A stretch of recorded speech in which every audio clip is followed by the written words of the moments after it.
Всем привет! Рада приветствовать вас на моем канале. Сегодня предлагаю приготовить очень вкусный и простой в приготовлении творожный пирог с ароматной начинкой из груши. Список всех продуктов вы сможете найти в описании под этим видео. И начнем с приготовления теста. 300 граммов муки соединяем с половиной чайной ложки разрыхлителя, хорошо перемешиваем и просеиваем в миску. Добавляем щепотку соли, 60 граммов сахара и 150 граммов холодного сливочного масла. Перетираем все руками до состояния крошки.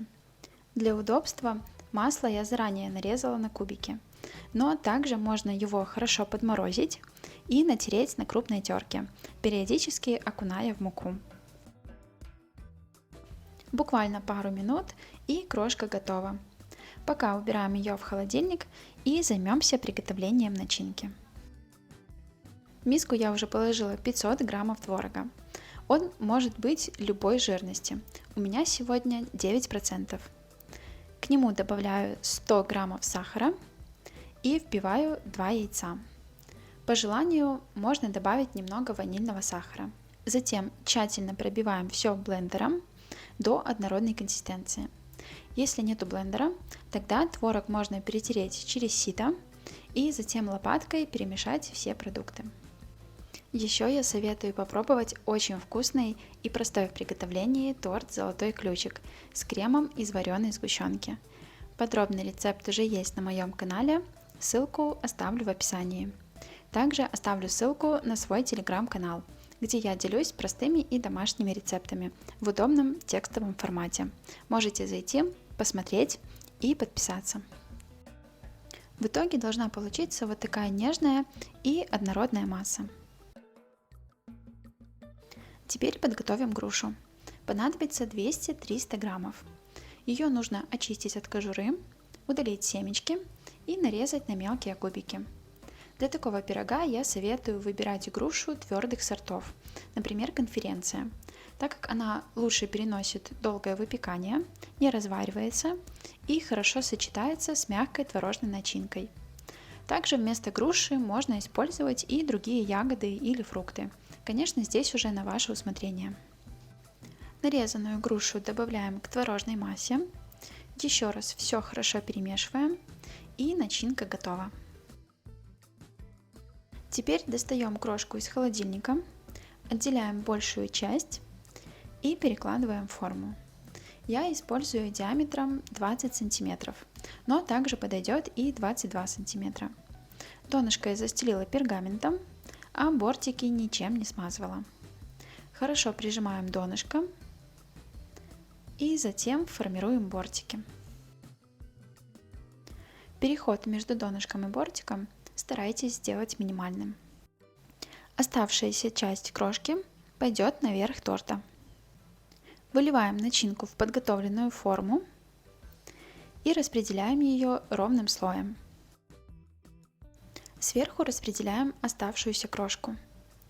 Затем выпекаем пирог в духовке, разогретой до 180 градусов, ориентировочно 1 час. Пирог должен равномерно приподняться по всей поверхности и немного зарумяниться.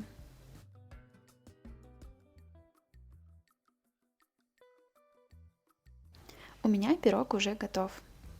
Проверяем легким нажатием в центре.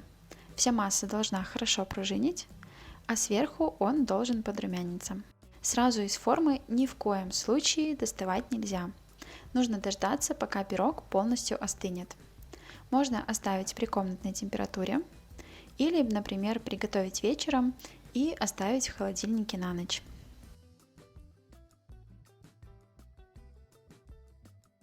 Мой пирог уже полностью остыл.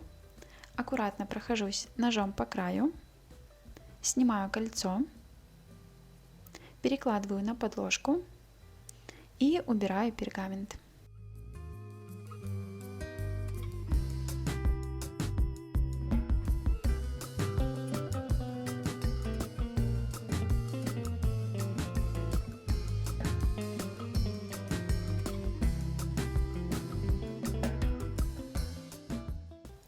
Очень хрупкое, нежное и рассыпчатое тесто, Ну а творожная начинка с грушей — это просто вкуснятина.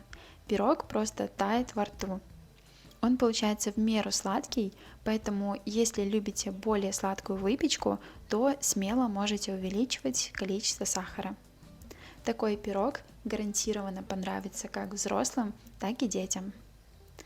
Также здесь можно экспериментировать с добавлением различных ягод или фруктов, и будет уже немного по-другому. Но как основа это отличный рецепт, поэтому сохраняйте, делитесь с друзьями и обязательно напишите свое мнение об этом рецепте в комментариях. Если будете готовить, то обязательно присылайте свой результат ко мне на почту или в мою группу ВКонтакте. Все ссылки вы сможете найти в шапке моего канала. Также на моем канале каждую неделю выходит новое видео простых, домашних и вкусных рецептов. Обязательно переходите и подписывайтесь. Я желаю вам приятного аппетита и удачной готовки!